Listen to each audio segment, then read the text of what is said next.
artículo es una adaptación de una de mis tesis de doctorado que se terminó en 2008, la defendí en 2008, pero el proyecto lo escribí en el 2002, cuando estaban apareciendo los primeros blogs, 2001-2002 estaban apareciendo los primeros blogs que se describían en su momento como diarios íntimos, ¿no? Diarios íntimos pero publicados en internet. Y a mí me pareció curioso esa descripción, ¿no? Diarios íntimos pero publicados en internet. Y decía, bueno, ¿cómo puede ser, ¿no?, que un diario íntimo se publique en internet? Entonces decidí investigar esa aparente contradicción, pensando, bueno, ¿cómo cambió nuestra sociedad para que ahora un diario íntimo se publique en internet? Porque me parecía que esto no era un detalle, ¿no? El hecho de que un diario íntimo ahora se publique en internet me parece que redefine lo que es un diario íntimo, ya que dentro de la definición de diario íntimo está incluido el hecho de ser secreto, privado. Incluso los diarios tenían ese candadito, ¿no? Ahora se cerraban y se escondían, se guardaban de una forma muy cuidadosa. Entonces me pareció que podía ser un síntoma de una gran transformación sociocultural, ¿no? Y esa transformación tiene que ver con estos procesos de exhibición de la intimidad, de espectacularización de la personalidad y una transformación de la estructura público-privado y los valores relacionados con lo íntimo. Y me parece que es una transformación muy profunda, ¿no? No es un detalle. Creo que los diarios, el blog como diario íntimo de internet, como diario íntimo que se publica en internet, no es simplemente algo a posteriori, o sea, se escribe un diario íntimo y se publica en internet, sino que nacían ya para ser publicados en internet. Y después, cuando estaba ya embarcada en la investigación, fueron surgiendo otros fenómenos que ampliaron, ¿no?, este fenómeno, esta primera intuición, y la confirmaron, y hasta hoy siguen apareciendo este tipo de dispositivos, como por ejemplo en las redes sociales, Facebook, Twitter, inclusive los reality shows, ¿no?, una serie de fenómenos socioculturales que fueron confirmando esta tendencia, ¿no?, de espectacularización de la intimidad y de la personalidad, exhibición de la intimidad. Entonces la pregunta fue básicamente ¿por qué?, ¿no? ¿Por qué está pasando esto? Más que describir el fenómeno. Además, ya describir el fenómeno me parece importante, identificarlo, no diagnosticarlo, pero tratar de entender por qué, que es lo más difícil, ¿no? O por lo menos formular la pregunta de la mejor manera posible. ¿Por qué está pasando esto? Sí, yo creo que el tema de la preparación cultural es fundamental, porque no me parece que las cosas hayan cambiado porque aparecieron estas tecnologías, ¿no? No es porque de repente está internet y es posible publicar un diario íntimo en la red y que todos lo vean, que la gente hace eso, ¿no? O sea, me parece que es al revés. Y lo mismo con las redes sociales. O sea, no es porque existen las redes sociales que ahora todo el mundo cuenta todo en internet y se muestra. Yo creo que es más bien al contrario. O sea, inventamos las redes sociales, inventamos internet y los blogs porque ya algo había cambiado y quería seguir cambiando en ese sentido, y entonces necesitábamos estas herramientas para hacer esto, ¿sí? Entonces no creo que porque tenemos cámaras disponibles ahora con nosotros todo el tiempo, cámaras de fotos, cámaras de video, no es por eso que ahora nos sacamos selfies todo el tiempo, sino más bien es al contrario. O sea, inventamos dispositivos con cámaras para llevar con nosotros todo el tiempo porque queríamos sacarnos selfies y publicarlas. Entonces me parece que lo de la preparación cultural es fundamental. O sea, las tecnologías son más bien consecuencia de esa preparación cultural, y después después terminan reforzando estas tendencias y tal vez también haciendo aparecer novedades imprevistas, ¿no? Yo creo que hay muchas posibilidades de responder a esta pregunta, ¿por qué?, ¿no? Creo que es una pregunta muy compleja y que tal vez también pueda ser formulada de distintas formas, ¿no? Esa pregunta tiene que ser refinada y sobre todo que tiene que ser respondida también de diversas formas y con miradas distintas, ¿no? Procedentes con distintas formaciones y procedentes de distintos campos, ¿no? Y en mi caso, el camino que decidí tomar es que el cambio tiene que ver con el yo, ¿no? El yo que firmaba los diarios íntimos, ¿no? El yo que era autor, narrador y personaje de los diarios íntimos del siglo XIX y XX, ¿no? Los diarios íntimos como un género autobiográfico típicamente moderno. Ese yo es distinto del yo que firma los blogs, ¿no? O las redes sociales, o los perfiles de Facebook. Ese yo que es autor, narrador y personaje de los dispositivos contemporáneos de Internet y las redes informáticas es distinto, es bastante diferente al yo moderno. ¿Qué significa esto? Significa que los procesos de formación de la subjetividad en el siglo XIX y buena parte del XX tenían como objetivo, ¿no?, producir un tipo de sujeto compatible, digamos así, con ese mundo, con ese universo del siglo XIX y XX y con el proyecto modernizador de esa época. Los procesos que están activos ahora y que producen subjetividades a principios del siglo XXI pretenden formar otro tipo de sujeto, ¿no?, compatible con otro mundo. Me parece que varias cosas cambiaron, factores importantes, no solo socioculturales, sino también políticos y económicos. A pesar de las muchas continuidades, ¿no?, en muchos sentidos ese proyecto de mundo del siglo XIX y XX persiste, tal vez hasta de un modo más sofisticado y más intensificado en algunos aspectos, pero en algún sentido hay una continuidad importante en muchos sentidos. Pero lo que me interesaba destacar es la diferencia, ¿no?, porque creo que todas estas novedades nos producen inquietudes, ¿no?, y perplejidades. Nos preguntamos, bueno, ¿por qué? Como por ejemplo en el caso de los diarios íntimos en Internet, ¿no? ¿Por qué pasa esto ahora? Y creo que para tratar de responder esa pregunta, una estrategia que puede ser interesante es la de subrayar la ruptura, ¿no? ¿En qué sentido somos ahora diferentes con respecto a cómo eran los sujetos modernos del siglo XIX y XX? Entonces mi estrategia fue poner el foco en el yo, ¿no?, ese yo que es autor, narrador y protagonista de los relatos autobiográficos. Algo fundamental cambió en el sujeto contemporáneo que lo diferencia de una forma notable del sujeto del siglo XIX y XX. Y esa transformación yo la describo como un desplazamiento del eje en torno al cual se construye esa subjetividad, ¿no? En el siglo XIX y XX el sujeto moderno hegemónico, ¿no?, inspirado en el modelo burgués, construye su subjetividad a partir de un centro considerado interior, ¿no?, la interioridad, la vida interior. Y esto esencial pero invisible a los ojos, ¿no?, que se consideraba la belleza interior, ¿no?, la verdad interior, se consideraba más profundo y verdadero que las vanas apariencias, ¿no? Las vanas apariencias, esas apariencias que no solo eran vanas, sino que podían ser falsas, ¿no?, cuando la verdad estaba allá adentro, ¿no? Podían ser falsas, mentirosas, frívolas y en definitiva eran algo menor, ¿no?, algo sin importancia, porque la verdad emanaba de allá adentro, o al menos estaba encerrada allá adentro y había que descubrirla, elaborarla, trabajarla. Me parece que cada vez más, y tal vez con un momento importante de transformación en los años 60 y 70, ¿no?, como una resistencia también, como reacciones a este universo de la interioridad y muy relacionado con la moral burguesa, ¿no?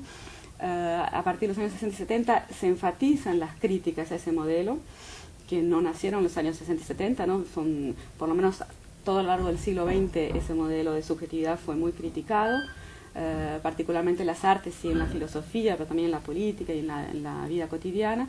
Y en los años 60 y 70 hay un estallido, ¿no?, y una afirmación especialmente fuerte. Entonces yo creo que ahí se afirma este desplazamiento del eje al que yo me refiero, ¿no?, que es un desplazamiento que va como desplazándose lentamente de la interioridad hacia lo visible. Entonces las apariencias ya no son tan vanas, ¿no? No es casual el fenómeno del culto al cuerpo que se desarrolló en las últimas décadas, ¿no?, la importancia de la imagen personal, del aspecto físico y de todo lo que se ve, no solamente las apariencias, el aspecto físico, sino también las acciones visibles, el comportamiento, todo lo que hacemos y mostramos, todo lo que los demás ven, ¿no? Eso que los demás ven, los otros ven, se transformó en algo cada vez más valioso y más confiable cuando se trata de definir quién es cada uno y cuánto vale, ¿no? Cuando en el siglo XIX y XX la verdad emanaba de la interioridad, o por lo menos estaba ahí encerrada. Y ahora, bueno, cada vez más creo que esta transformación, que es muy compleja, ¿no? Es una transformación histórica realmente muy, muy compleja y que tiene muchas contradicciones y obviamente muchas resistencias y alternativas conviviendo con ellas, ¿no? Disputando su verdad, pero creo que es hegemónica, ¿no? Y que ahora está terminando de consumarse.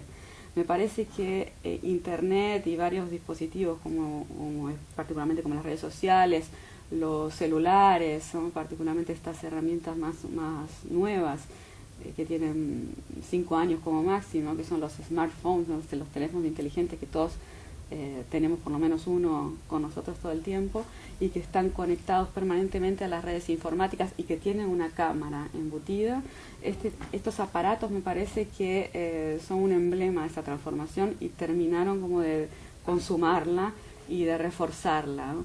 En el sentido de que son una herramienta para construir la subjetividad en la visibilidad y en la conexión permanente con los demás, ¿no? Más que con base en lo interior y oculto. La impresión que tenemos es que ya no hay más intimidad, ¿no? Y que lo público y lo privado se confundieron y ya esa división clásica, ¿no? de moderna entre espacio público y espacio privado, que fue tan importante para los modos de vida de los siglos XIX y XX, parece que estalló y que ya no tiene más sentido entre nosotros y por lo tanto la intimidad ya dejó de existir. Yo creo que es más complicado que eso, ¿no? Claro que algo de esto está realmente operando, pero me parece que los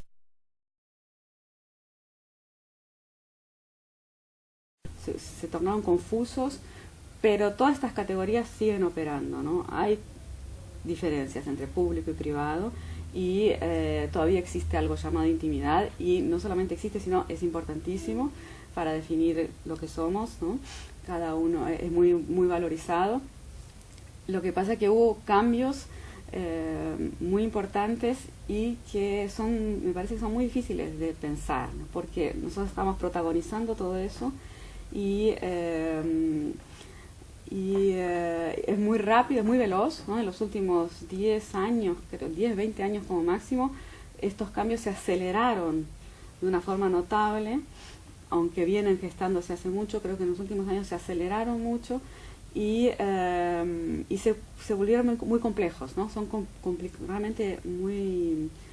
No creo que haya una respuesta muy simple para estas preguntas, ¿no? Sobre qué pasó con los límites entre público y privado e intimidad. Pero me parece que hay algunas pistas, como por ejemplo el caso de que si pensamos en el tema de la inseguridad, ¿no?